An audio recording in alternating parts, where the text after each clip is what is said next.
Welcome to Bigger, Stronger, Faster, the podcast exploring how Shore Capital Partners brings billion-dollar resources to the microcap space.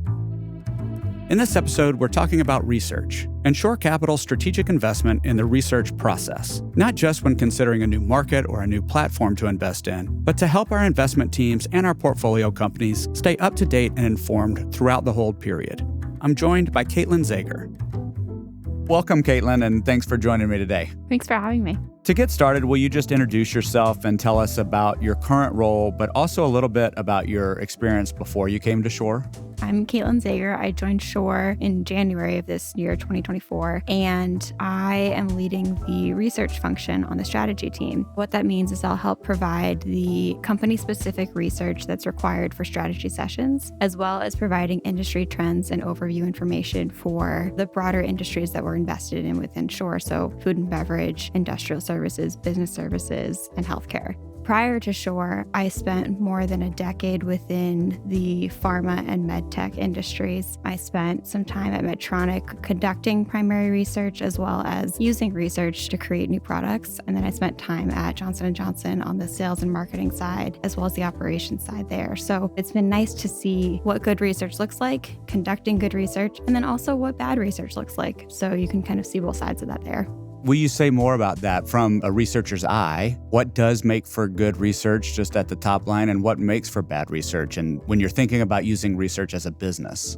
Good research, I think, is research that helps answer a variety of questions, but really gets to why something is happening. So it will really get to the foundational piece of what the trends are and what's driving them. So that's like in an ideal state. You don't always get that. And sometimes you get research that creates more questions than answers because you don't ask the right questions. And so in order to get good research, you need to have a really thorough understanding of how it will be used and what objectives you're trying to meet with that research. Otherwise, you kind of ask half the question and then afterwards you're standing here looking at it and saying, if only I'd asked the other half of this question, I would have a full picture. And it seems like important to that, and not to be simplistic, but you also have to be super clear on what question you're asking. Yes. Because otherwise it seems like it would get really noisy really fast.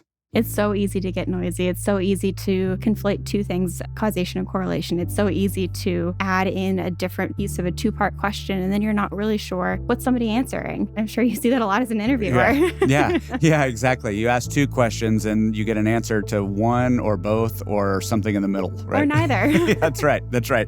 As you think about the roles you've played and research has played in your previous work, what are some of the thoughts on how you see it being particularly valuable now that you've stepped into the microcap space? So you've come from healthcare, you've come from bigger companies like a Johnson & Johnson. Now that you've stepped into the world of microcap, how do you think about it? How do you see it differently than maybe you even understood it in your previous experience? I think in my previous experience, you needed the research to be airtight, to be final. And the piece that's really exciting here is really building the plane while we're flying it, to use that metaphor. I think it's exciting because you can use the research as a leading indicator, and then you can test as you go. So you don't need to create all of the research once and then do this big reveal and then move forward. You can do it in an iterative way. You can do a little bit of research and then maybe a few weeks later or a few months later, come back for another engagement and then learn more about the market in a way that helps you grow quickly, as opposed to waiting for all the pieces to be in place to kind of set everything up so it's executed perfectly. It almost feels like in this space, you're in the land of hypothesis and theory and testing assumptions, whereas maybe on that other side, you're like looking for answers. Yes. And because we're entrepreneurial and we're innovative and we're iterating rapidly and we're growing rapidly and we're intentionally changing rapidly, there's not likely going to be a one-to-one answer for what we're looking for in research. Exactly. And so it's how can you ask the questions that give you an answer that allow you to move forward, and then you can see how it reacts in the market. You don't have to be 100% certain. You don't have to be 100% right, but you have to be close enough to be able to move forward.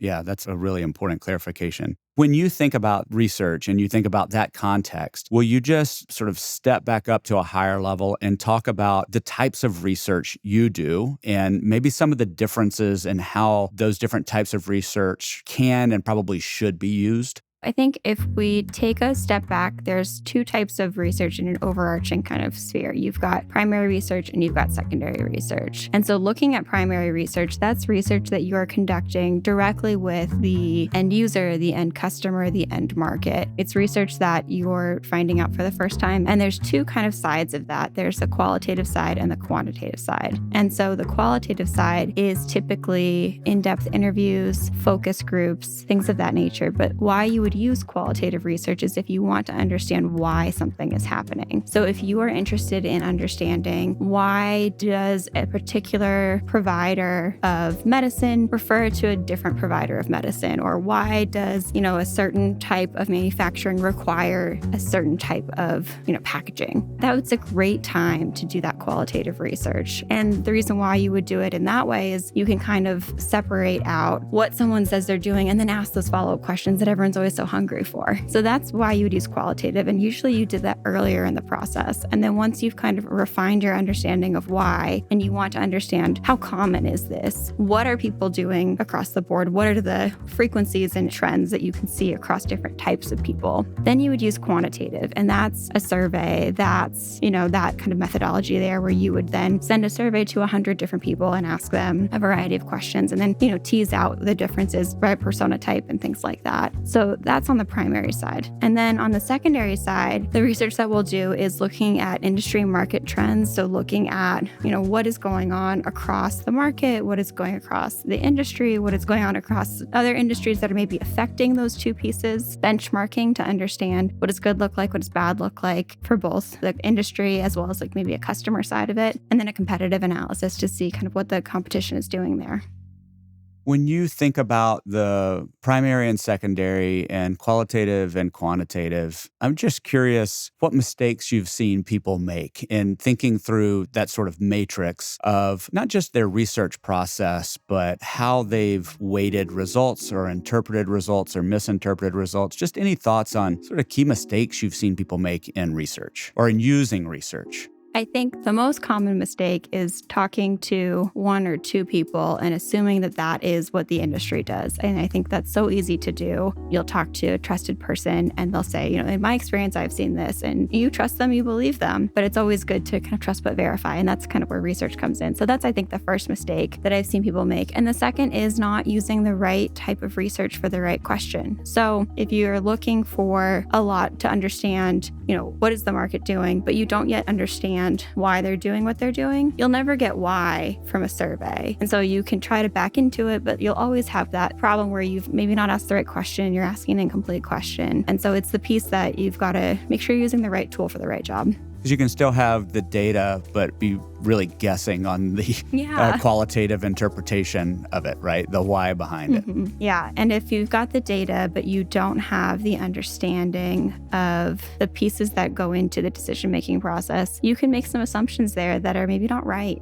So let's bring that down to real practical. I know that you've been working recently with an investment team here on some industry research. Without using any specific names or anything like that, can you just walk us through what that partnership looks like? What was the goal? What are the process? How do you work with them? Just to take us through a real world example of where your support can come in early when we're evaluating an industry, for example. So the investment team was looking at an industry that they were very excited about. This was within healthcare, and they wanted to understand what are the referral pathways within that industry and how do people find themselves within this practice type. And so they wanted to understand who is doing the referring into this practice type. And is there a risk that maybe like the referring doctors would say, I can handle this. I don't need to refer you. I can do it myself, which is always a real risk, I think. So they had those kind of clear questions across the board. And so what we did was we created a quantitative survey of 100 physicians, 50 who were referring and 50 who were doing it themselves. And we asked them questions about their attitude, their awareness of the practices of medicine, and then how they felt about this referral pathway, whether they were referring or not. And what it really was helpful with was it helped us understand this provider set wasn't actually the risk. The ones who are referring happily to a different provider set, and they're only looking at a small subset of the population. So the rest of the population population of patients, they're not being treated by those physicians and they're not being treated by the referral pathway. So that group is really safe for where we wanted to help. So it was nice to kind of help make sure that we knew who the right competition was, but then it also opened our eyes to understanding there's a whole another group over here that we need to be aware of.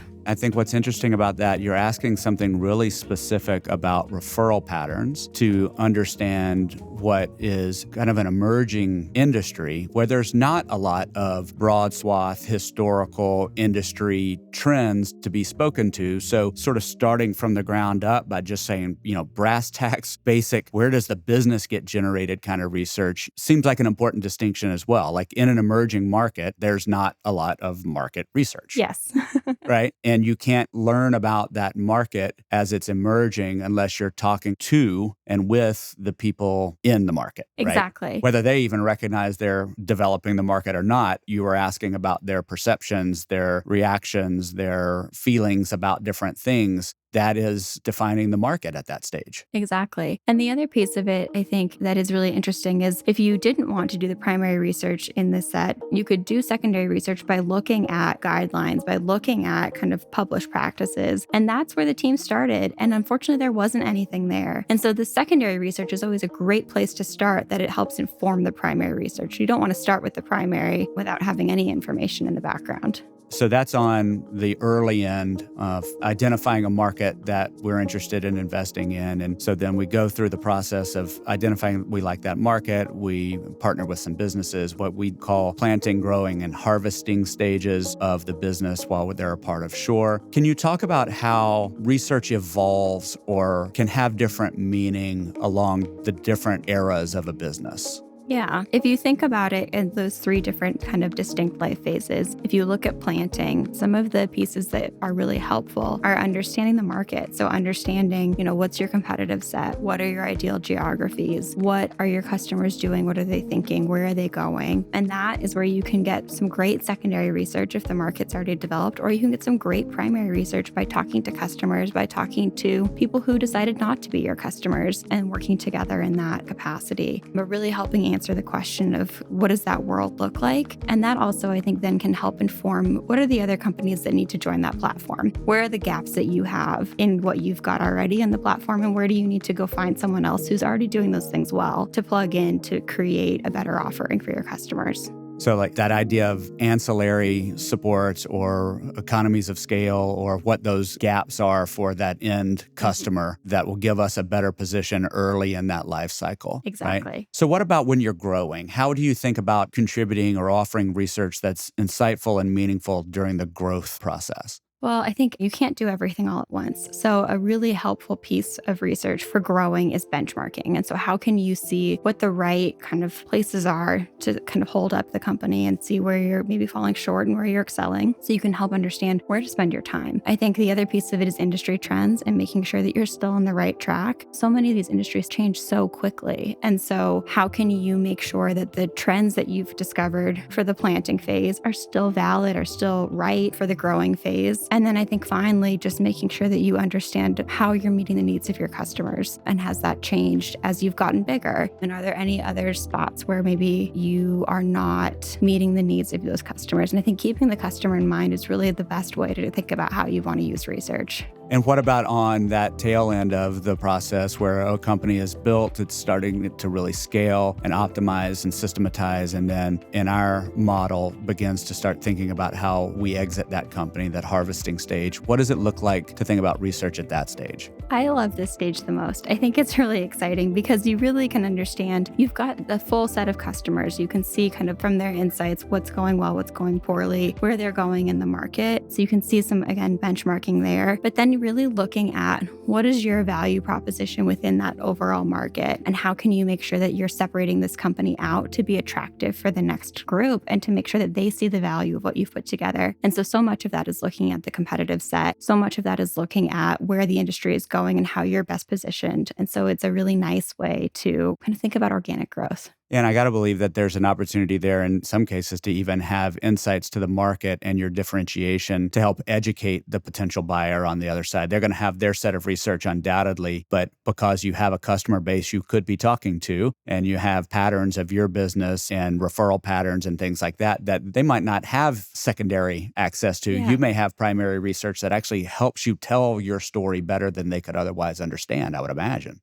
And I think nothing is more attractive than a company that knows their customers. And so if you know your customers well and you know exactly how you're serving their needs, that's a great story to tell. I think it goes back to what we were talking about a little bit earlier about the nice thing about doing research in this space is that it's a process. It's iterative along the way. It's not a discrete product. So there's not a place where it makes sense to just plug in the research, because I think it should be part of the ongoing discussions and the ongoing thinkings of all these companies that we're working with. As kind of a best case, you would come into the research with an open mind and kind of asking questions to understand and seeking to understand what's going on with your customers, what's going on with the market, what's going on with the right decision there. Sometimes I think people come into it instead, they've got a decision that they think is right and they're kind of seeking this confirmatory research. It kind of feeds into that confirmation bias. And then that's tough because then you might get research back that doesn't align with what you've started and it puts you in a really difficult position. So the best research is research that's done early and done often. Yeah.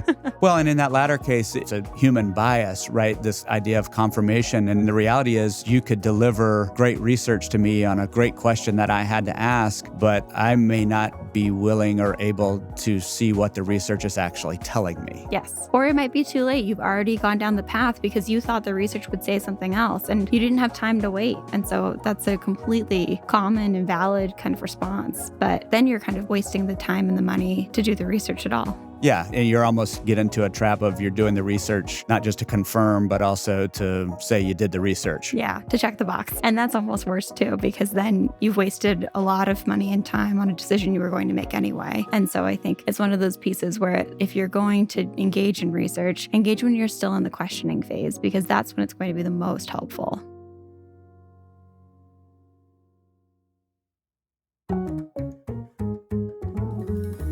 If you enjoyed this episode, check out our other Bigger, Stronger, Faster episodes at www.shorecp.university/podcasts. There you will also find episodes from our Microcap Moments as well as Everyday Heroes series, each highlighting the people and stories that make the microcap space unique.